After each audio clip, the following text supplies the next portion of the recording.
What's up, Bulls fans? Welcome into the Bulls Report. My name is Patrick Siepman. Now, coming up on today's show, I wanted to dive into 5 trade ideas that could help the Chicago Bulls finally commit to this rebuild, as us Bulls fans have been waiting a while for this day to come. So we talk about some LaVine trades, some Nikola Vucevic trades on today's show. We'll just be breaking down the whole thing. But before we dive into that, guys, help us reach 10,000 subs here at the channel. We are less than 250 subs away. So if you guys haven't already, lock us in. Hit that sub button if you guys want to stay up to date on the latest around your Chicago Bulls. And once you hit that sub button, I guarantee you will get more Bulls content on your YouTube page. So help us out and subscribe today.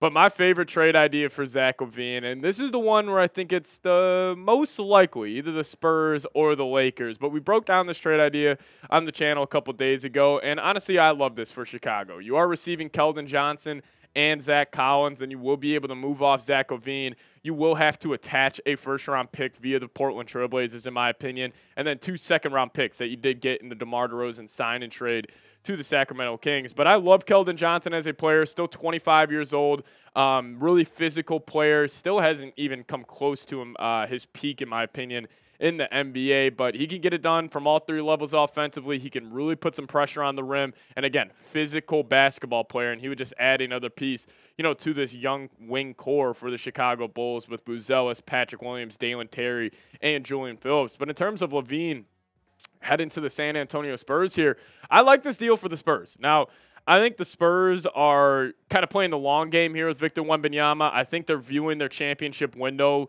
probably not this season, but the year after, and then obviously for the next 12, 15 years. So I don't know if they would go all in necessarily on this year, but also I don't think this would be an all-in move for the Spurs. Like, let's just say you do give up Keldon and Zach Collins. Like, obviously you would be taking on LaVine's contract, so that would be the all-in move, but his contract ends once Wemby's rookie deal ends, so then you could just give all that money to Wemby. You can move LaVine off your team, have him hit free agency, but you could add a true all-star caliber player next to Wembanyama. I think it makes a whole lot of sense for the Spurs. So if I still had to choose my dark horse, it would be San Antonio trading for Zach LaVine. Let's dive into trade idea number 2 here. Clutch Sports, Rich Paul, come get your man. I've been saying this for a while, but excuse me, I got the Los Angeles Lakers trading for LaVine in this scenario. Now, the really only trade package that would make sense in terms of matching salary for Los Angeles is Rui Hachimura, D'Angelo Russell, and Jared Vanderbilt. Quickly on Rui and D'Lo, I don't think they would have a ton of value on this Bulls roster, as I think they are both now more win-now pieces. But again, I made this comparison a ton. You could do the same thing with what the Portland Trailblazers did with Jrue Holiday last year. You trade for them, you reroute them for multiple first-round picks. But I actually do think Jared Vanderbilt makes a lot of sense for Chicago. Another physical wing, add a bigger sense of physicality to this group, which I don't necessarily think they have. But in terms of LaVine heading to the Lakers, again, I like it, and that's where I feel like LaVine has almost gone underrated and undervalued in this whole trade, saga we've been diving into on the channel. But, he would add a 3-level scorer next to Bron and AD, and, he wouldn't have to be the leader. That's LeBron James. He wouldn't have to be a very, very good defender. You have Anthony Davis, and I think he fits with the Lakers culture. You got the LA glitz and glamour, and I think that's what LaVine is at this point in his career. So if I'm the Lakers, I'm calling the Chicago Bulls front office, and you would only have to give up 3 role players, in this deal. So I think it makes a whole lot of sense for Los Angeles, and you would actually give LeBron a chance to compete for a championship in the last couple of years where he's playing top 10 player in the world caliber basketball. But let's talk about this trade to the Miami Heat. As honestly, I think in order, Spurs, Lakers, Heat, those are the 3 teams I think it's most likely to trade for Zach LaVine, but I got the Bulls getting Tyler Hero and Duncan Robinson. Now, quickly on Tyler Hero heading to the Bulls.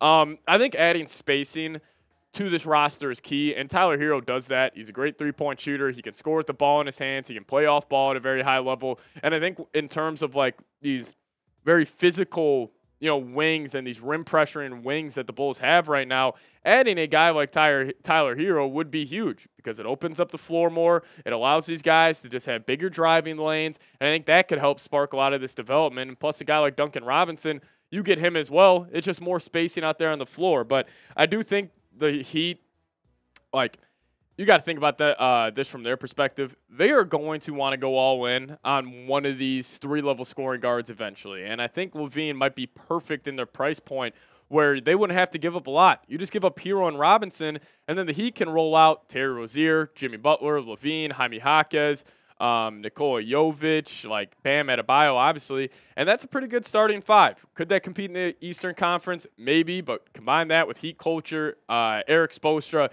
could end up working out for Miami. But if I had to predict where LaVine goes, either the Heat, Spurs, or Lakers as it stands right now. But I want to ask you guys this question for all the Bulls and White Sox fans out there. Obviously, the White Sox having a terrible season, probably going to set the record for the least amount of wins in an MLB year. But you guys let me know, who is worse? Give me a B for the Bulls or give me an S for the Chicago White Sox. Now, we'll dive into 2 more trades here in a second, but first off, got to tell you guys about today's presenting sponsor, and that is Prize Picks. If you guys download the Prize Picks app and use promo code CLNS, you guys will get $50 instantly when you just play $5. That's code CLNS on Prize Picks, and you guys will get $50 instantly when you're making your first deposit. Now, for all your Bears fans out there, they have a deal going on right now where 1 Caleb Williams passing yard gets you 1 win on Prize Picks every week in September. That's right. Only 1 yard gets you an automatic win every football weekend in September. That's 4 free weeks of free W's. You got 2 more remaining, so take advantage of that. But don't miss this deal on Prize Picks because it's gone when September ends. And Prize Picks is actually America's #1 daily fantasy sports app with over 5 million active members. Prize Picks is the easiest and most exciting way to play daily fantasy sports. And unlike other apps, on Prize Picks, it's just you against the numbers. All you do is pick more or less on 2 to 6 player stat projections and watch the winnings roll in. So download the Prize Picks app today, use code CLNS, and get $50 instantly when you play $5. That's code CLNS on Prize Picks to get $50 instantly when you play $5. You don't even need to win to receive the $50 bonus. It's guaranteed. Shout out to Prize Picks for sponsoring today's show. Prize Picks, run your game. Honestly, wish I led with this trade idea because this is the most blockbuster one. How about the Bulls getting Julius Randle in a trade for Nikola Vucevic, Javon Carter, and a first-round pick? I love this deal for the Bulls. And I'm not just saying this in terms of getting Randle, the player. Like, I like Randle, don't love him. I don't think he fits with the Bulls' timeline here.